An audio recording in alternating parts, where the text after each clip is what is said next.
Het is zoiets. We hebben juist afscheid genomen van die twee makkers, Floris en Joshua. En nu komt een afscheid nemen van onze 72 stadsprins, Bas de Eerste Jennissen. En Bas, dat is niet alleen. Op de eerste plaats wil ik ook nog even ons vriend van de Kronkel welkom heten. Ons vriend van de Kloes, de Schoutvoorten en ook de Uloed Oud-Gelijn. Fijn dat je er ziet om met in de droom te gaan, want we gewoon echt afscheid nemen. En ook heel fijn, want die voorzitter, en dadelijk komt er ook nog de bühne op, maar dat is een verrassing, onze 61 stadsprins, Hidde. Welkom.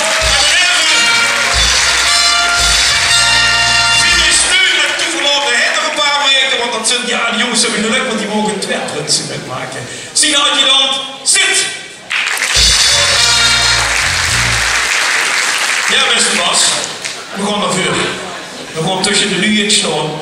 Want ja, er is soms wel een complot geweest. En ik heb met die pap ken ik persoonlijk beter, Herman en Marije tussen ook. En ik weet, Verenigde Vlaamse, we hebben nog een keer, dat waren 7 december, een Sinterklaas-diner gehad. En hij heeft de prins gesproken, dat ga je er niet doen. Papa en man, ik heb je straks het filmpje terugkijken, maar daar gesproken de prins vanuit zijn hart. En vu. En dan denkt ze, dat is ook Vlaams, maar ook eens Vlaamse en Vlarinnikes, van tju, wat moet er door zo'n jonge heer gewoon, en ze eenmaal prins best geweest. En dat was zo mooi, want ik weet zeker dat hier en daar even zijn truc heeft weggepikt in de pan, dat we het straks ook doen, maar dat even terzijde. Ter zake is nog die afscheid. En ik heb Herman gevraagd, zeg Herman, noem ik het anekdotes op. Ja, zit er, Bert, ik zal dit als draai stieren, want ze noemden Herman dat, eens even vragen. Maar ze lieten niks los. Ze lieten niks los. Tot vorige week met Ivo, voorzitter van de begeleidingscommissie, hier naar mij toe komen. En zei er, Bert, zei er, de prins is ijdel. Ik zeg, ja, zei er, hij heeft goed in de spiegel gekeken, zei er, en hij moet de eerste gries hoog ontdekken. Zeg, tjie, zeg, ik hoop op de kop, zeg ik tegen hem, hè. Maar dat ook weer even terzijde. Maar ze hebben een geweldige tijd gehad. En pa zei tegen ik daar, één denk is wel een anekdote, zei er. Want hij komt op kerstavond. Hij komt op kerstavond naar pap en mam toe. En hij zei, pap en mam, moet ik prins werden van de Vlaamse? En toen heb ik papa en direct ja gezegd. Ja, zei hij, we dachten nou zat er het vliegtuig naar de Filipijnen. Ik koos ze weer alles regelen. En het eten, het drinken, noem maar op. Geweldig. En hij wil nog toehapen, ook dat hebben we gezag. Hij wil vlieggezel. En die smurven, daar is er nog voorzitter van, beerpongwedstrijden en overal hoorpas. En de smurfen hebben ervoor gezorgd dat er een Facebookpagina kreeg. Ja, ik weet niet hoeveel likes dat ze gekregen hebben. Maar hij komt niet aan de vriendin. Totdat hij dan met deze tegen mij zegt, morgen terug zegt, kijk de moeten zetten. Dan heb de vriendin van Bas. Zo gewoon, hij heeft er nog niks van gezegd. Hij is ondanks zijn Facebookpagina toch als die Kim gekomen en die heb ik vanaf voor de eerste keer mogen poetsen. Ik weet niet hoe Kim zit ergens. Ja, ze zwijgt, joh. Geweldig. Maar de Facebookpagina is alweer van internet af, ze moeten door. En er wordt nog een anekdote, zegt de pap tegen mij, Bert zetten. En ze eenmaal van hun verplichtingen afvoeren. Dan komt het rijkestieren, want zo noemt de pap dat, op de bank. En daar steekt ene op. En dan ging naar de diepvriezer. En dan deed de diepvriezer open. En dan pakt de la veer. Die ging open en dan komt de fles met els. En dan dronken ze samen nog een paar elsjes zetten. En die vrouw die kende de dag leeg ook niet eens verdragen. En de dag ik vannacht wie wakker wordt, ik denk, ja, dat is natuurlijk logisch na veer. Want de nieuw, de gaat allemaal de jongens weten dat was vroeger els, la, vee. Ja.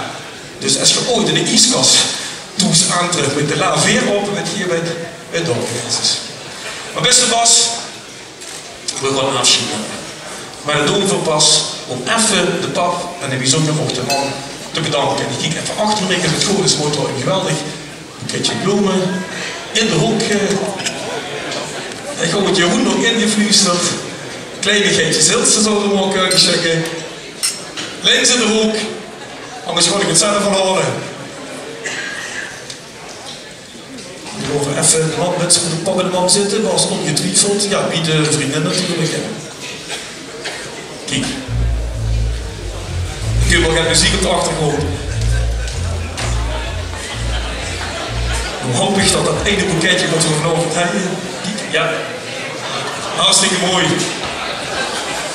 Als we de vuur zitten in hebben. Ja, in het duister. Goed Bas, ik hoop dat ik met die eer die morgen ook hebben. En dan gaan we dat even aan de man en de pap aannemen. En misschien dat Bas dat alle gebeurtje ongetwijfeld voor de pap en man klaar heeft. Is de man nou kijk.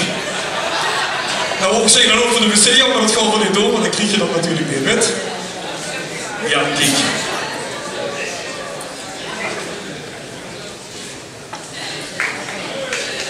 Dan komt de muur van onder van de stadsprins.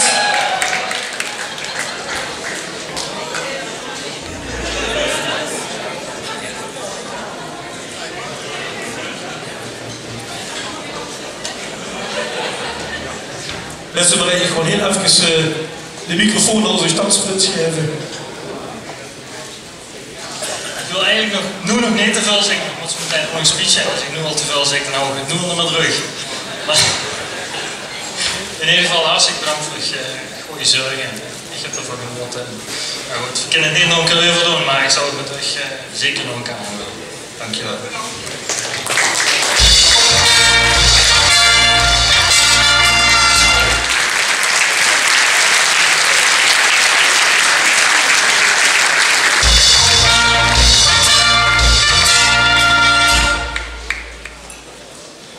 Goed, Florinicus en Flarissen, we gaan voor nu voor de allerlaatste keer het woord geven aan onze 72e stadsprins. Bas de Eerste.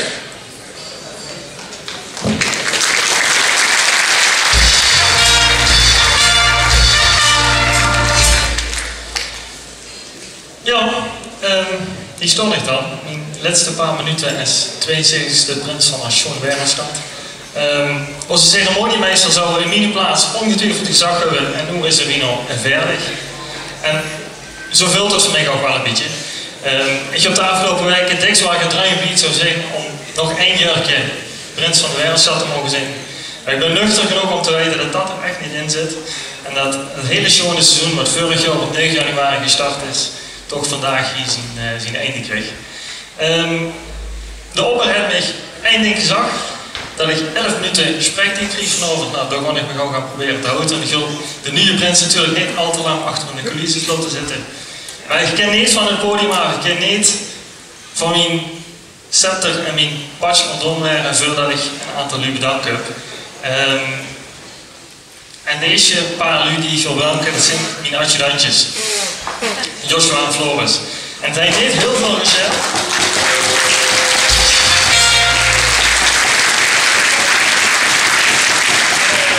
Maar hij heeft niet heel veel gescheld, of kan je 2 andere adjudantjes moeten uitkiezen. Dat waren 2 lastige gevallen. De eerste dat was Floris, en daar heb ik de vraag gesteld van, goh jongen, zou ze alsjeblieft mijn adjudant willen werden? En het eerste wat hij zag, dat is goed, maar ik ben wel mijn studie aan het afronden, en ik weet niet of ik dat kan combineren.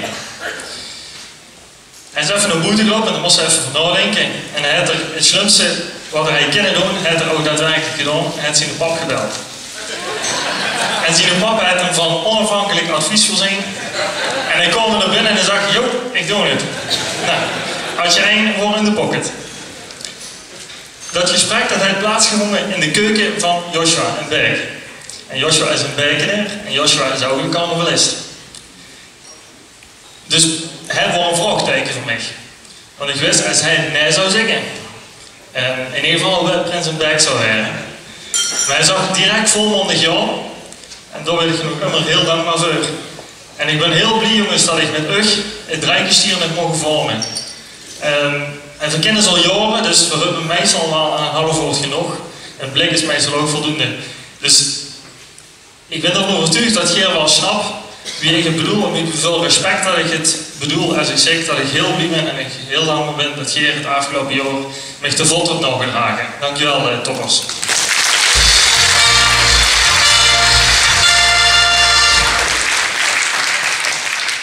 En ik heb de man net al een bloemke mogen overhandigen en de papa al even een hand mogen geven. Maar ook het toesfront is het afgelopen jaar voor mij wel heel belangrijk geweest. Kijk, zo'n seizoen is natuurlijk op zich al redelijk heftig als ze alleen prins is. Maar vlak nadat ik uitgeroepen werd als prins, het man het nieuws gekregen dat het qua gezondheid niet ganz lekker ging.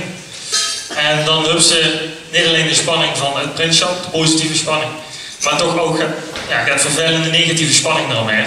Nou, inmiddels is alles goed gekomen. Man duidt het weer volledig. Maar man hebben bijna alle activiteiten ook kunnen metmaken. Maar het belangrijkste wat die twee van mij gedaan hebben is dat ze zorgen dat alles op de residentie, alle dingen die wat erbij komen kijken wie een residentie te onderhouden, dat ze dat voor mij hebben willen doen. Ik heb werkelijk vanaf het moment van uitroepen eigenlijk al de veur, wat Bert net ook al zag, vanaf het moment dat ik gezegd heb ik doe het, heb ik niks meer over organiseren. Papa en mama hebben alles gedaan. Het enige wat ik gedaan heb is genieten. En daarvoor ben ik heel erg dankbaar. Dankjewel.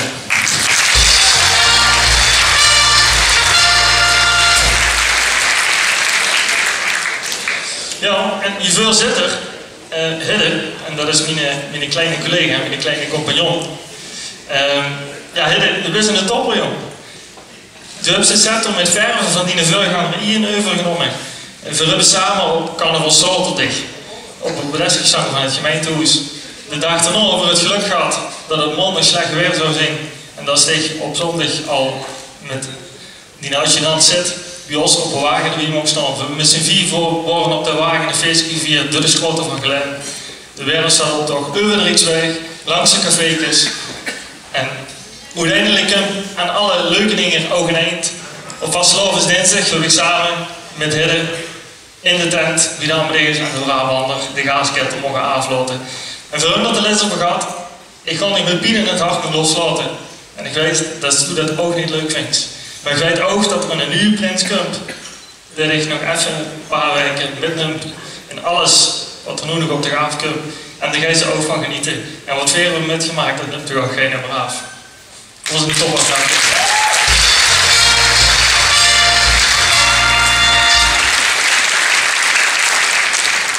Ja, en dan is dat nog mijn vriend. En daar heb ik overwegend goede ervaringen mee gehad in mijn regeerperiode als prins. Maar daar word ik in een minder puntje, maar daar kom ik zo meteen op. Jullie hebben zich in ieder geval ontzettend voor mij ingezet. En ze hebben bij alles gedacht dat ik het ontzettend leuk zou vinden. Nou, het eerste wat ze gedaan hebben is het werk van de steercommissie dunnetjes over gedaan. Ze hebben de residentie nog meer aangekleed. Het is er nog beter op geworden, dus daar ben ik inderdaad heel groot op dat ze dat voor mij hebben willen doen. En inderdaad, Bert had het zojuist al aangehaald. Ze hebben een ganse social media campagne opgezet om voor mij en de prinses te ringen. Dat moet hij zich in principe wel kunnen besparen, maar ook daarvoor ben ik zo ontzettend dankbaar. En dus ze dachten, nou, 3 keer een scheepsrecht, we maken dan in een klapper.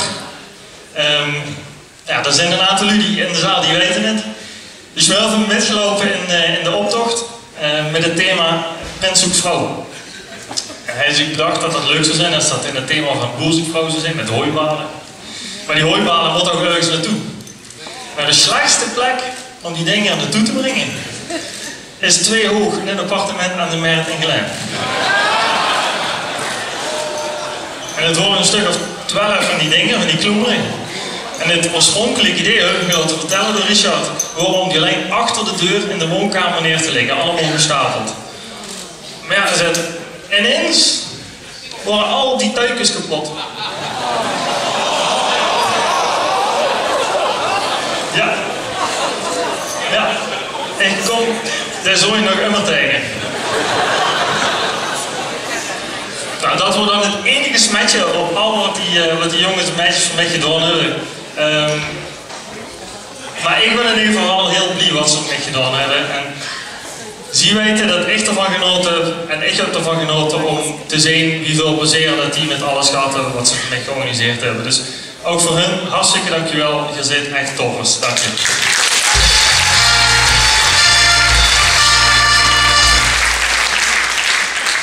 Ja, en ik heb het idee dat ik nog wel een uur weer kan gaan met het bedanken van u, maar zoveel tijd heb ik niet.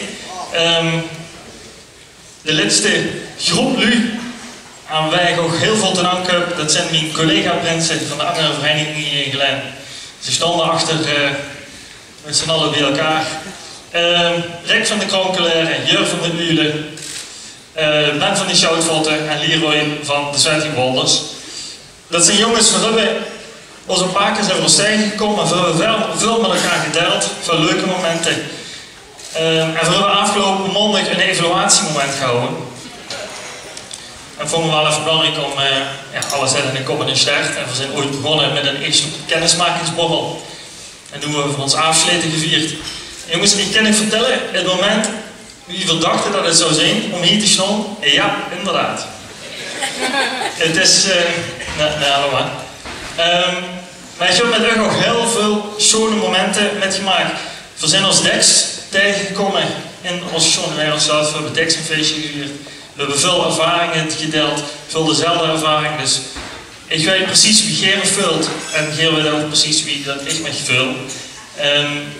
Geniet nog even van de laatste paar dagen. Het was een schoon seizoen. Ik heb ervan genoten om het een feestje te vieren. Toppers, hartstikke bedankt.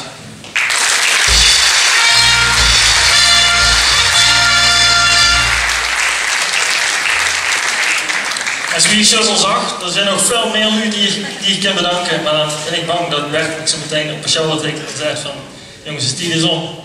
En gewoon even een paar lui benoemen die aan mij. Ik geloof dat we een klein kort intermezzo hebben. Ja, was vrijdag maandag even van wie wil het nu? Ja, dadelijk Prins af. Ja, ik zit al in de zaal en ik denk al, ja shit, vrijdag is het mijn beurt.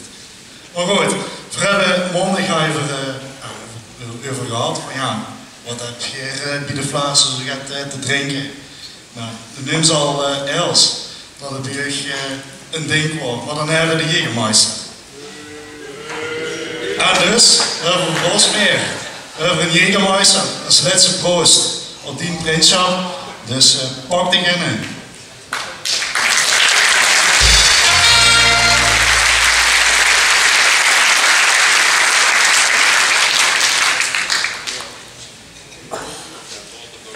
Proost in.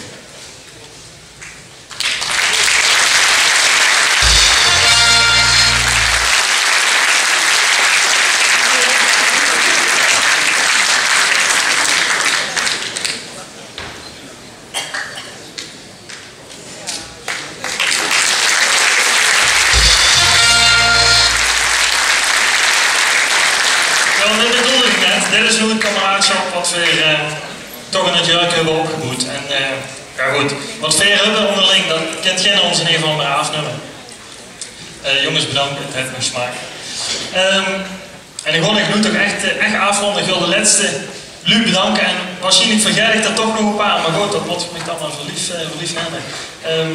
Oppelwert, dat er vorig jaar met gebeld heeft. En ik heb er niet langer van op te denken en ik hoop dat ik erin geslaagd ben om uw vertrouwen een beetje niet te beschadigen.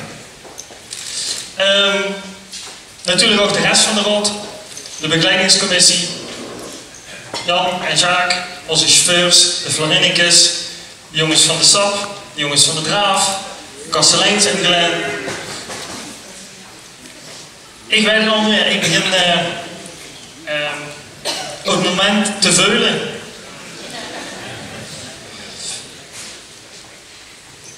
Ja, ik heb er in ieder geval van genoten dit jaar. Ik ben er groot op het seizoen wat ik heb mogen draaien. En iedereen die ik net niet bedankt heb, weet in ieder geval dat Geert heeft bijgedragen aan een fantastisch John van seizoen waar ik dan als prins van de Vlaamse voorop heb mogen gaan. Heel cliché, maar het was wel een stille droom voor mij die afgelopen jaar werkelijkheid is geworden. Dan denk ik dat het nu langzaam echt veilig is. En dan wil ik nog één keer met jullie spreken. is er geen weg, geen spoor en geen brug met de vasteloor met Gelen de Kumstruk. Gelen, alaaf!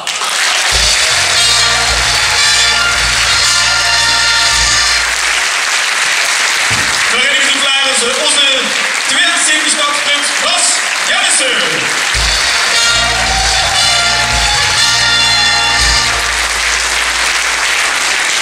En was hij gewoon die volgende ook dit grote podium opgegaan. Die vrouw komt onze grondvorst, de heer Smaak-Cox. Maar we gaan nu echt afschieten op onze hoogheid. Want zo wordt er het liefste aangesproken het afgelopen jaar, maar dan wil hij toch ontdoen van die waardigheidselementen. En mag ik dan vragen aan onze voorzitter Frank om de badge van onze stadsprins Bas af te doen.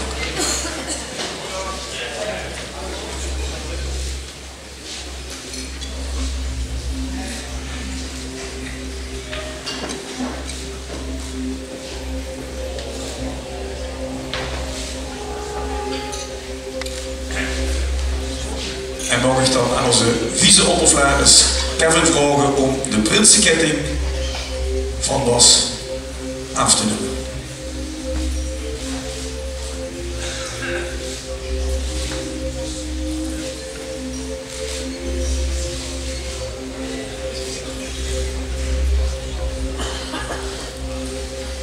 Lieflijk exemplaris en hij heeft onze prins nog één ding in zijn handen, die heeft dat met vol trots en waardigheid gedragen. Dat is de scepter, een teken van macht en waardigheid in voor Zwijderstad. En die eer is aan onze grootvorst, de heer Smaak-Cox.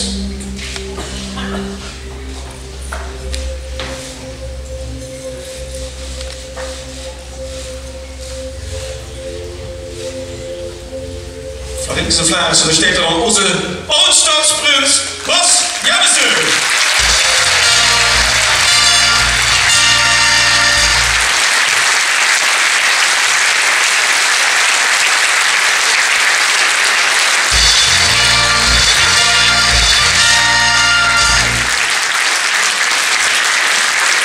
En zoals ik in zeggen was, het applaus is nu die tol.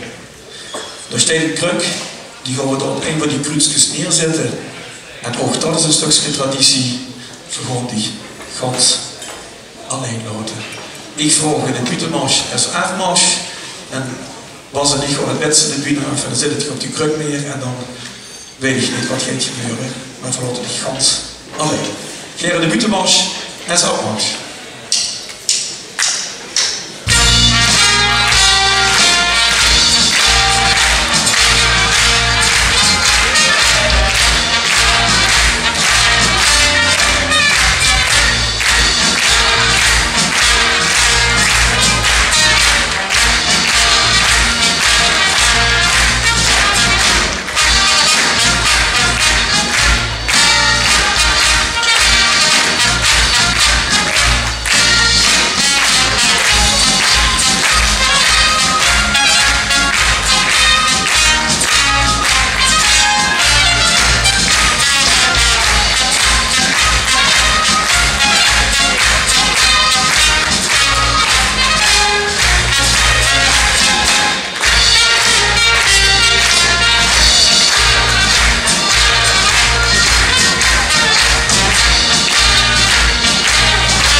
Dat wordt de prins plezant, de toffe mens vergeet u niet. Alleen nog in zijn vlag en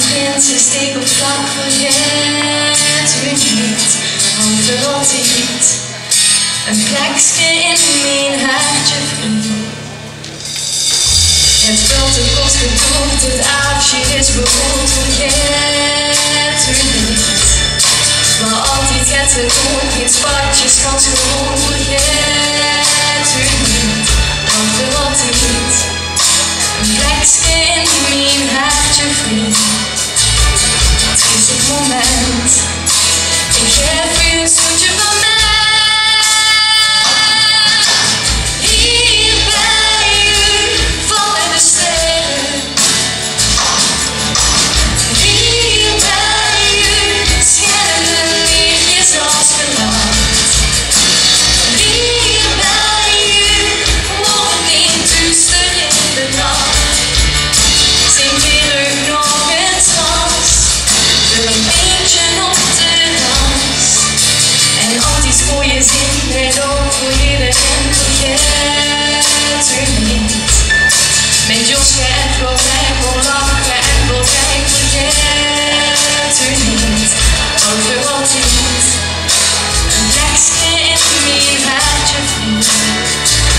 Het is dit moment, ik geef u een stukje van mij. Hier bij u vallen de sterren. Hier bij u schijnen de lichtjes als geluid. Hier bij u wordt het niet duister in de nacht. We spreken nogal aan, maar altijd lang kijk aan. Hier bij u nooit gaan winnen, mis je heel en de vaste lopend voorbij. Geen zoekel met ik was op die net en gelukkig bij u. Hier bij u vallen de sterren.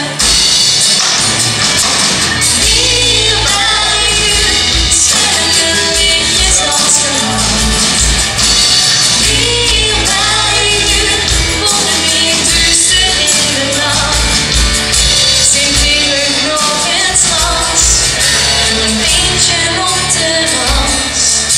Voor altijd mijn prins, plezant en toffe mens, vergeet u niet.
Ja, voor nog even geen tijd, want ik heb met het heel veel moeite de zaak heen gekregen, want ze willen allemaal levensgehouden voor bestaan niet meer.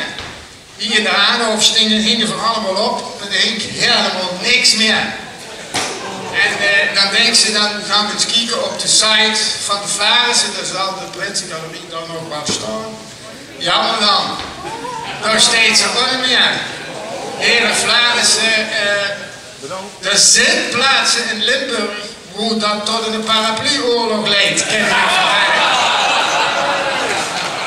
Dus dan weet je dat vast. Maar ja, nu natuurlijk jong. En beste sigaretten. Ondertussen wel. Ondertussen wel, ja. Dat is natuurlijk gewoon herinneringen. Ook nog wel.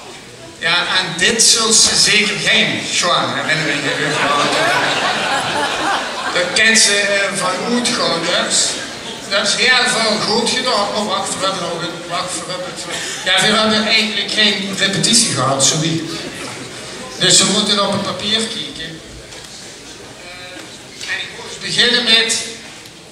En tot 73ste stad... Oh, dat is de verkeerde kant. Dat moet verdraaien. Maar... Daar hebben ze een hele goede dingen gedaan, Bas. Maar een paar fouten. En de ergste fout die ze gemaakt hebben, ze moet ik goed leggen. Weet je wat beerpongen is? Bierpongen. Dat is een of ander heel duister spelje. Dan moest ze met een beltje, het pingpongbeltje in zo'n bekertje gooien. En als dat mislukt, moest je een glas bier moeten drinken. En deze Harry, dat is voorzitter van de bierpongvereniging van de Kroon. Vind je dat stadsprins waardig? Nou, om bij de sap te komen, moet ze nog gans gedaan kennen.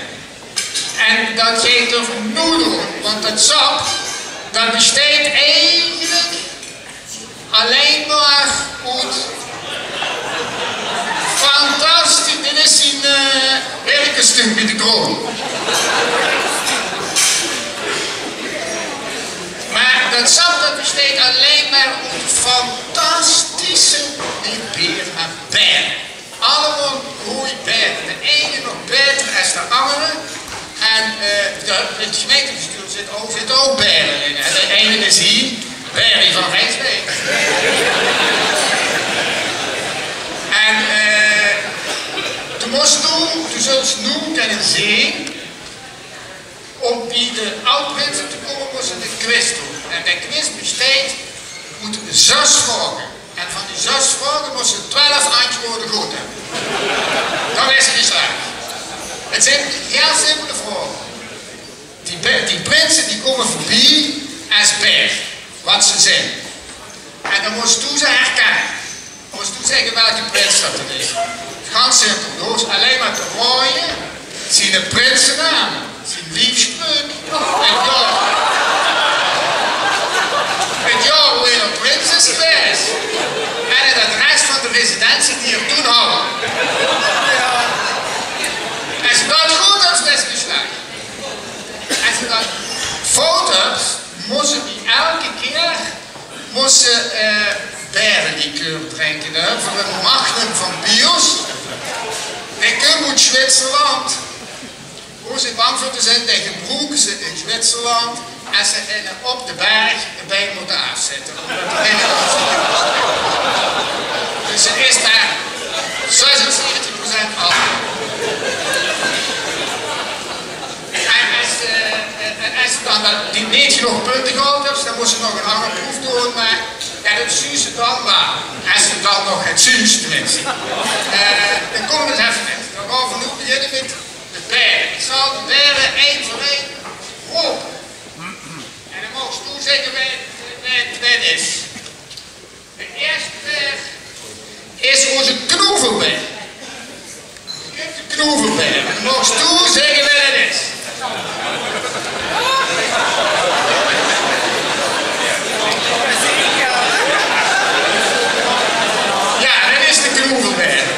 En toen was gooien. Nee, ik hoor het even kunnen zien, maar ik denk toch dat het zonder is. Dat is goed. En hoe is het lief?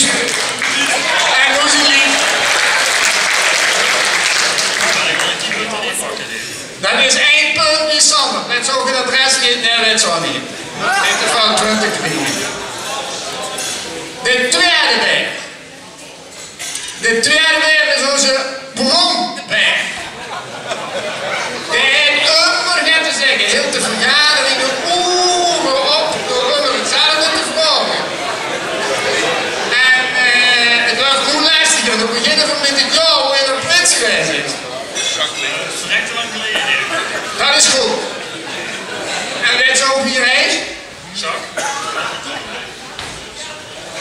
Dat is meer goed.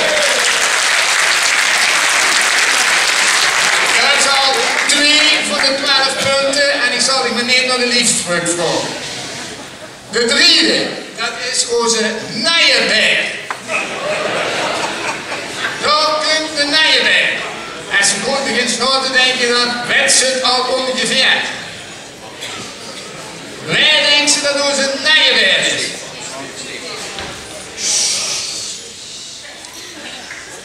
Denk maar eens aan het centen. Ja, dan met de liefdesvrucht.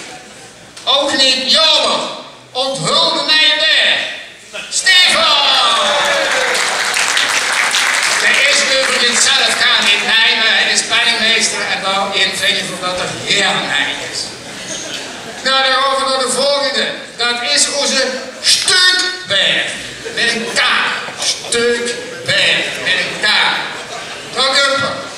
Als ze dan fout had, moest ze direct die ganse versie opnemen. Dus u zal, hij hield zich nooit aan het protocol. Hij heeft zichzelf een paar jaar geleden hier al eens tijdens de generale repetitie tot prins uitgeroepen. En me kumpen waren ze tegen met de Klaas Pevenijn. Wat denkt ze dat het is? Jeroen Klinkers. Dat is goed.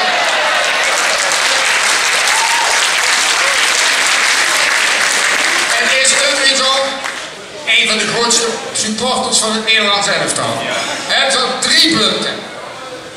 Dan komen we van de Stukberg. Gaan we naar de Steunberg. Wat je allemaal van de vraag ziet. Dat is een hele les.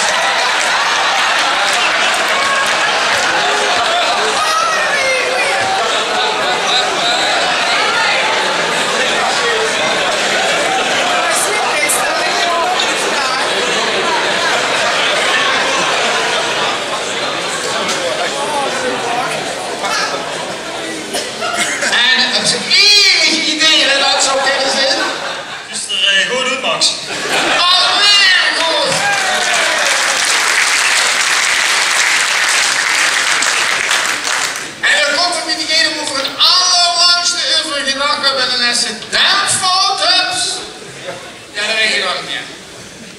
Dit is de berg. Mijn papa is in een stomme berg.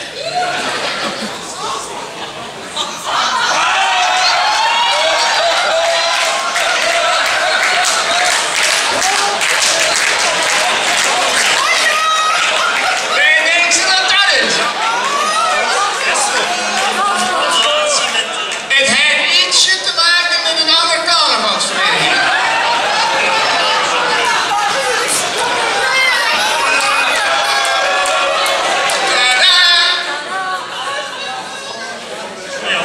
Dit is Vosmond. Oh ja.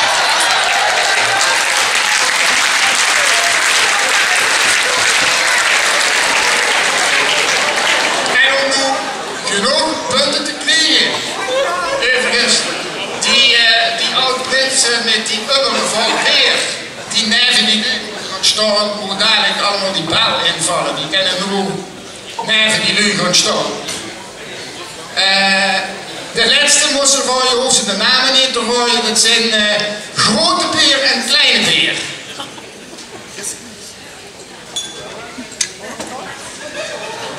Grote Peer en Kleine Peer.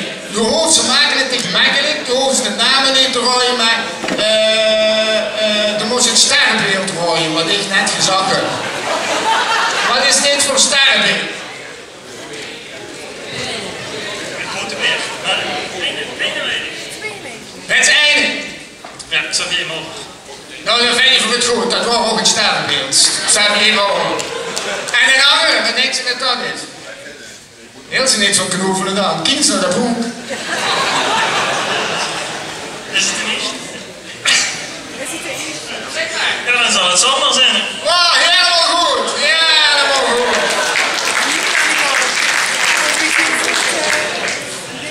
Yes.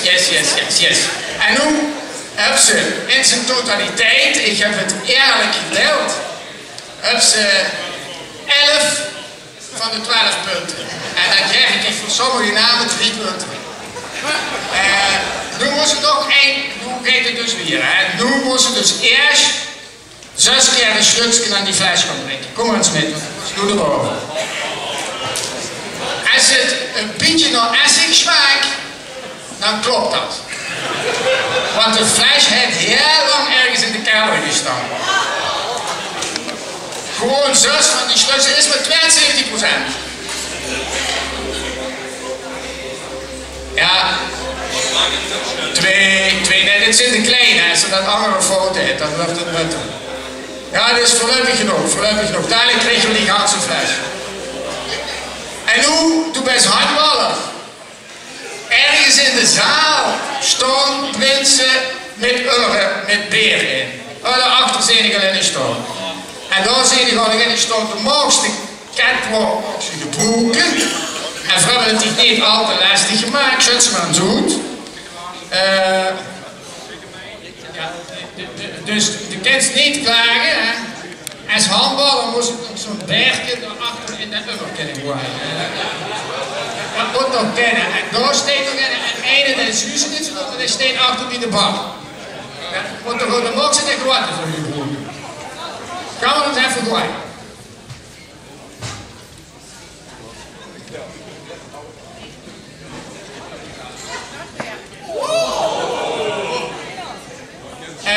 Bas, als echte oud-prins is het niet zo erg als je hier door een toffel maakt.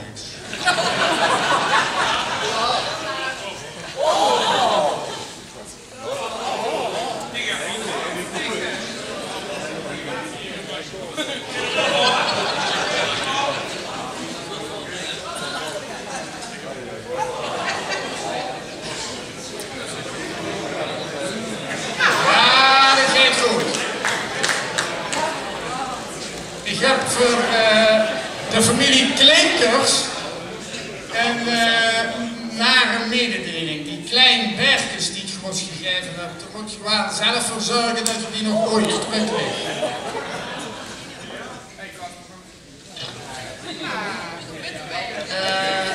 Jeroen, pak de fles maar. Kom maar terug, fles moet drinken.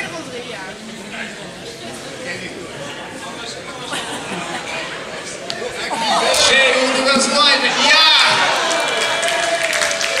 Ferry!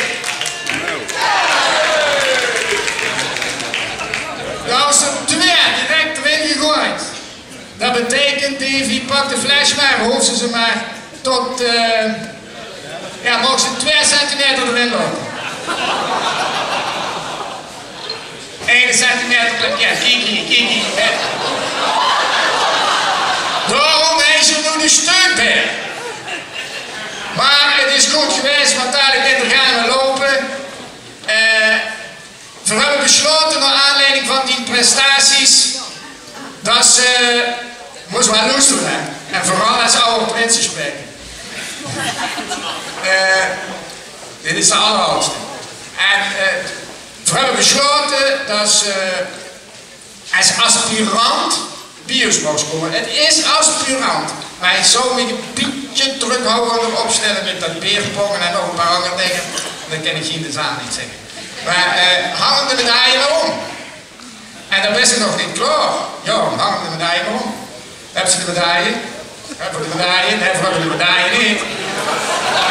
Oh, dan moet er wat vullen om ons nog aan doen. Dan kan je zo omhangen.